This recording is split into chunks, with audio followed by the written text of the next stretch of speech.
السلام علیکم، میں ہوں رضوان اشرف۔ پاکستان اور سعودی عرب کے درمیان ہونے والی ڈیل کا پہلا نتیجہ سامنے آ گیا، پہلا نتیجہ۔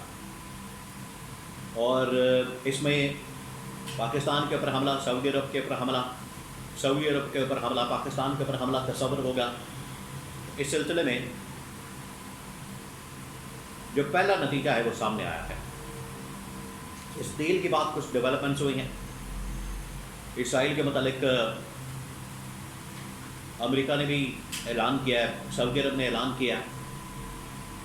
اور آگے کیا ابراہم اکارڈ اسرائیل کو تسلیم کرنے کے حوالے سے کچھ ڈیولپمنٹس ہو سکتی ہیں۔ پروپیگنڈا کیا جا رہا ہے، حقیقت کیا ہے؟ یہ جو اس وقت پاکستان اور سعودی عرب کے ڈیل کو لے کر، معاہدے کو لے کر پوری دنیا کے اندر ایک ہلچل مچی ہوئی ہے، اس کے بارے میں بہت اہم ترین معلومات میرے پاس موجود ہے، وہ آپ کے ساتھ میں شیئر کرتا ہوں۔ سب سے پہلے میں آپ کو یہ بتا دوں کہ یہ جو اس وقت معاہدہ ہوا ہے پاکستان اور سعودی عرب کے درمیان، یہ معاہدہ اصل میں عمران خان کے نقش قدم پر چلتے ہوئے ہوا ہے۔ آپ اس بات کو ذہن میں رکھیں، یہ عمران خان کے نقش قدم پر چل کر ان لوگوں نے یہ معاہدہ کیا۔ عمران خان نے بہت عرصہ پہلے بتا دیا تھا کہ آپ نے فارن پالیسی کیسے بنانی ہے،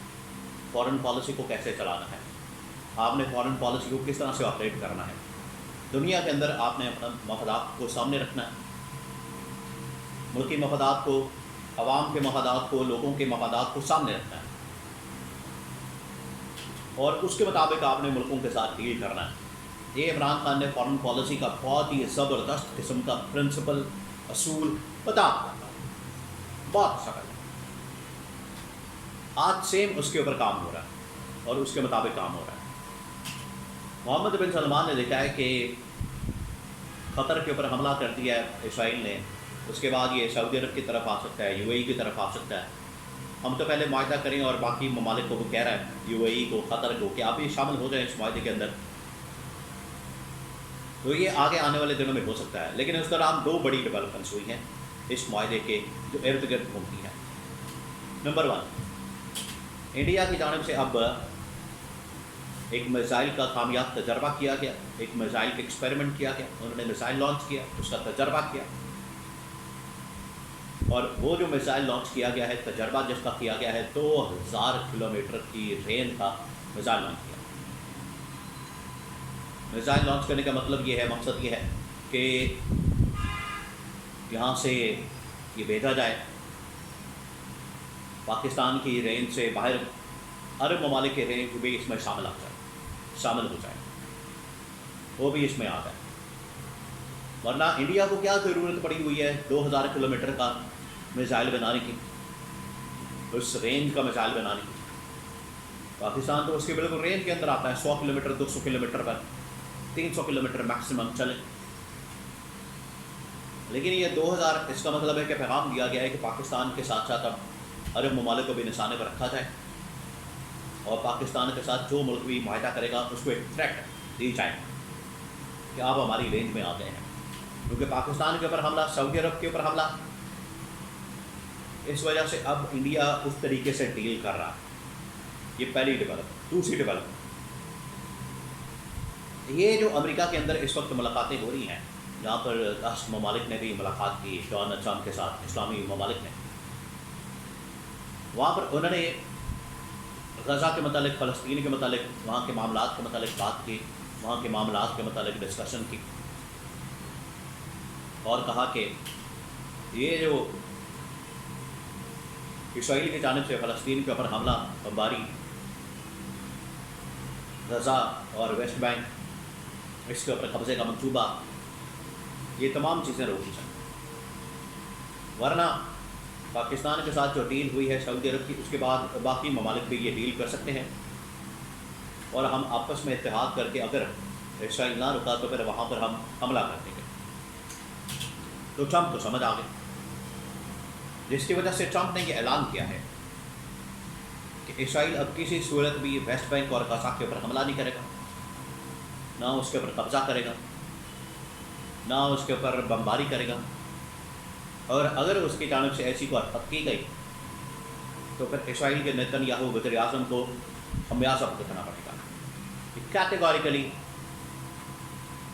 امریکی صدر کی جانب سے اسرائیل کو پیغام دے دیا گیا ہے اور بتا دیا گیا ہے کہ اب اسرائیل جو یہ پچھلے کافی عرصے سے کام کر رہا ہے، غزہ کے اوپر بمباری، ویسٹ بینک کے اوپر آباد کاری اور یہ تمام چیزیں، اس کو باقاعدہ وارننگ آ گئی ہے اور روکنے کا کہہ دیا گیا ہے، جو کہ اس ڈیل کے نتیجے میں سامنے آیا ہے۔ اب اس ڈیل کو ایک ریفرنس کے طور پر استعمال کیا جا رہا ہے کہ پاکستان اور سعودی عرب کے درمیان ڈیل ہو گئی ہے، بالکل اسی طریقے سے باقی ممالک بھی اس ڈیل میں شامل ہو جائیں، اور اگر اسرائیل کوئی جارحیت کرے تو اسرائیل کو منہ توڑ جواب دیا جائے۔ یہ اصل میں کہا جا رہا ہے۔ اس ڈیل کو ایک ریفرنس کے طور پر استعمال کر کے امریکہ کے اوپر پریشر ڈالا گیا، امریکہ نے اسرائیل کے اوپر پریشر ڈالا، تو یہ پہلا نتیجہ سامنے آ گیا۔ اور آگے آنے والے دنوں میں مزید ممالک شامل ہو کے اس ڈیل کے اندر، معاہدے کے اندر، اس ایگریمنٹ کے اندر، ڈیفنس ڈیل کے اندر ایک اسلامی نیٹو بنا سکتے ہیں، اور یہ ایک بہت بڑا اتحاد بن سکتا ہے جو کہ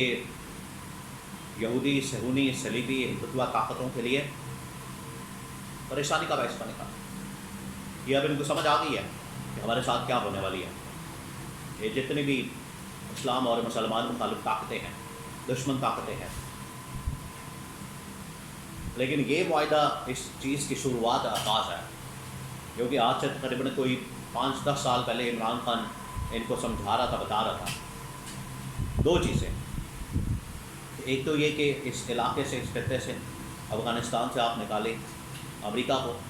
جس کو پاکستان نے اس وقت، عمران خان نے اس وقت، اسٹیبلشمنٹ نے، جنرل باجوہ نے اور خاص طور پر جنرل کیش نے جس طریقے سے کامیابی کے ساتھ یہ آپریشن کیا اور اس کو کامیاب کیا اور افغانستان سے چلتا کیا امریکہ کو۔ دوسرا ان کا مشن یہ تھا کہ پوری دنیا کے اندر عالم اسلام کو متحد کر کے ایک پلیٹ فارم کے اوپر لایا جائے۔ تو آج اس کے اوپر عمل درآمد ہو رہا ہے۔ اس وقت طاقتوں نے رکوا دیا تھا، لیکن آج چلیں، دیر آئے درست آئے، محمد بن سلمان نے اس کے نقشہ قدم پر چلتے ہوئے یہ کام کیا ہے، اور اس کا نتیجہ یہ نکلا ہے کہ آج انڈیا کی طاقت کے ایوانوں میں ہلچل ہے، ان کی نیند حرام ہوئی پڑی ہے، اسی طرح سے اسرائیل اور اسی طرح سے امریکہ۔ آج محمد بن سلمان کو اس چیز کا احساس ہوا ہے، اور باقی لیڈران کو، کہ عمران خان کو بے جرم و خطا جیل کے اندر رکھا گیا، جس کی رہائی اور آزادی